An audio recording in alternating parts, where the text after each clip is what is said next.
Hello friends, welcome back to my YouTube channel knowledge seat. जैसे कि आप सब जानते हैं कि अभी हमने क्या कर रखा है, एक सीरीज कर रखी है जिसमें हम सारे आईआईटीज या नॉन आईआईटीज जिनके भी कॉलेज के हमारे पीएचडी एडमिशन के नोटिफिकेशन आ रहे हैं, मैं आप सबको डिलीवर कर रहा हूं ताकि आप जो है अपने फॉर्म भर सकें, बाकी लोगों को पता चल सके। कि कई बार क्या होता है, फॉर्म आते हैं और मिस हो जाते हैं। जैसे मैं ऑलरेडी आईआईटी दिल्ली का बना चुका हूँ, अब हमारे पास क्या है, IIT Jodhpur, Indian institute of technology Jodhpur ने भी अपने फॉर्म निकाल रखे हैं। अब यहाँ पे क्या है, समर और विंटर के लिए आपके दोनों अलग अलग निकलते हैं।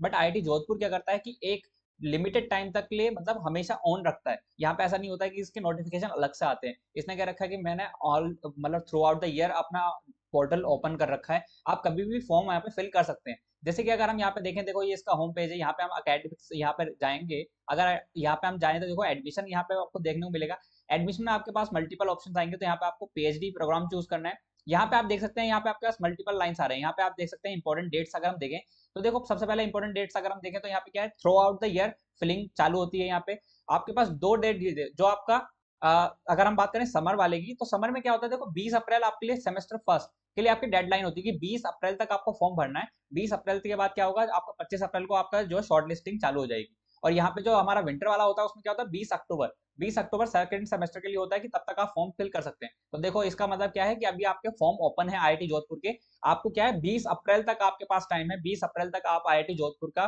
फॉर्म फिलिंग कर सकते हैं। ठीक है, ये आप इसकी इंपॉर्टेंट डेट्स हैं। अगर हम बात करें, देखो यहाँ पे और सारे आपके पास ऑप्शन एडमिशन और टैब में दिख जाएंगे। एडमिशन टैब में अगर आप पीएचडी में जाएंगे तो यहाँ पे आपके पास मल्टीपल आएंगे, एलिजिबिलिटी, फीस, इंपॉर्टेंट डेट या अप्लाई ऑनलाइन। यहाँ पे आपके लिए सब कुछ यहाँ पे आ जाएगा। अगर हम बात करें, देखो यहाँ पे अगर एलिजिबिलिटी की, तो देखो एलिजिबिलिटी क्या है यहाँ पे। एलिजिबिलिटी आपके पीएचडी रेगुलर पीएचडी के लिए यहाँ पे क्या दे रखा है कि सिंपल आपको क्या होना चाहिए, मास्टर डिग्री होनी चाहिए। मास्टर डिग्री में आपका कितना होना चाहिए, 60% या 6 CGPI आपका होना चाहिए through out the year. Journal के लिए, जनरल कैटेगरी के लिए। और अगर आपके पास कोई रिलैक्सेशन कैटेगरी है जैसे एसटी एससी या ओबीसी, तो उसके लिए क्या हो जाता है, 5% का रिलैक्सेशन हो जाता है। तो आपके पास 55% आपके मार्क्स होने चाहिए या 5.5 आपका सीजीपीए होना चाहिए। वहीं पे अगर बात करें, देखो बाकी अगर बैचलर डिग्री का है तो यहाँ पे 7 पॉइंट हो जाता है कि 7 सीजीपीआई होना चाहिए। बाकी आपके लिए यहाँ पे स्पॉन्सर्ड के लिए, एक्सटर्नल के लिए दे रखा है। यहाँ पे सभी को मतलब आपकी यहाँ पे पूरी डिटेल्स दे रखी है। जो भी आपको चेक करना है वो आप यहाँ पे चेक कर सकते हैं। इसका लिंक और जो आपका एडमिशन अप्लाई लिंक है मैं ऑलरेडी आपको डिस्क्रिप्शन एंड कमेंट बॉक्स में पिन करा दूंगा, ताकि आप वहाँ पे सीधा आपको चेक कर सकते हैं। ठीक है, अगर हम बात करें और आगे, तो देखो यहाँ पे आपके लिए क्या है, पीएचडी में आपके लिए क्या है, और आपका अप्लाई ऑनलाइन। अगर आप अप्लाई ऑनलाइन पे जाते हैं तो आपके पास क्या होगा, इस तरीके का आपका देखो यहाँ पे एक लिखा आएगा कि यहाँ पे जिस लिंक पे, ये जो आपके पास लिंक है, ये आपको अप्लाई करने के लिए आपको एक्टिवेट कर देगा लिंक। ठीक है, और यहाँ पे अगर फीस की बात करें तो देखो कितनी है, 300। यहाँ पे सिर्फ 300 आपकी फीस है जो जनरल और ओबीसी के लिए लगने वाली है। अदरवाइज 150 आपके लिए एसटी एससी के लिए आपके यहाँ पर फीस होने वाली है। ठीक है, फीस भी ज्यादा कुछ हार्ड नहीं है, मिनिमल फीस है, आराम से आप अप्लाई कर सकते हैं। ये आपका लिंक है यहाँ पे, ये लिंक भी आपको डिस्क्रिप्शन में अप्लाई दे दूंगा ताकि आप आराम से इसको अप्लाई कर सके। तो देखो यहाँ से अगर हम इसको जो करें तो ये हमें नेविगेट कर देता है कुछ इस तरीके की विंडो पे, जहाँ पे आपको क्या होगा, यहाँ पे आपको फर्स्ट टाइम तो आपको रजिस्टर करना पड़ेगा। जैसे अगर आप रजिस्टर करेंगे तो यहाँ पे आपको डिटेल्स भरनी होंगी। सेकंड टाइम में आपको क्या होगा, जब आप रजिस्टर कर चुके होंगे तो यहाँ पे आपको सिर्फ लॉग इन करना होगा और अपने आपकी डिटेल्स भरनी होगी।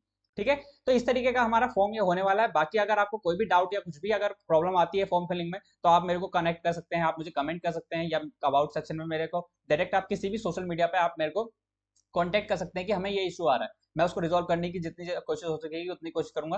ठीक है, बाकी इसी तरीके की इन्फॉर्मेशन के लिए वीडियो में बनाते रहूंगा। बाकी किसी भी इंडियन इंस्टीट्यूट ऑफ टेक्नोलॉजी या किसी भी आईसर या किसी का भी आपका फॉर्म आता है तो मैं आपको तुरंत आपको अप्लाई बताऊंगा कि आपके फॉर्म आ चुके हैं, ताकि आपके फॉर्म मिस ना हो। कई बार क्या होता है कि फॉर्म आ जाते हैं, आके चले जाते हैं। अब जैसे हाल ही में क्या हुआ है कि हमारे यूजीसी नेट के एग्जामिनेशन हुए, तो हम क्या उसमें खोए हुए हैं कि उसका रिजल्ट कब आएगा, आंसर की कब आएगी। इतने टाइम में क्या होता है, इस विंडो में हमारे जो फॉर्म आए होते हैं वो फॉर्म चले जाते हैं। जैसे कि हम ऑलरेडी आईआईटी दिल्ली का देख चुके हैं कि आईआईटी दिल्ली की क्या है, 30 मार्च लास्ट डेट है। अब तब तक रिजल्ट नहीं आएगा तो तब तक क्या होगा, बच्चे फॉर्म नहीं भरेंगे।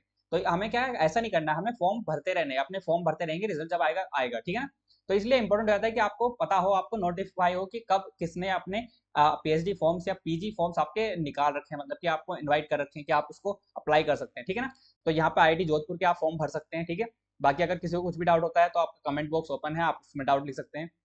साथ ही जो पहली बार आया है वो हमारे साथ जुड़ने के लिए हमें सब्सक्राइब कर सकता है, इस सेशन को शेयर कर सकता है, ताकि मैक्सिमम लोगों तक पता पहुंचे कि किस तरीके से यहाँ पे फॉर्म आपके ऑलरेडी ओपन है, आप उसको अप्लाई कर सकते हैं। क्योंकि ज्यादातर लोगों को पता नहीं होता कि आईआईटी जोधपुर जो है वो थ्रू आउट द ईयर अपने फॉर्म ऑनलाइन मतलब ओपन रखता है। ठीक है ना, तो ये सब सबको शेयर कीजिए ताकि सब जान सकें।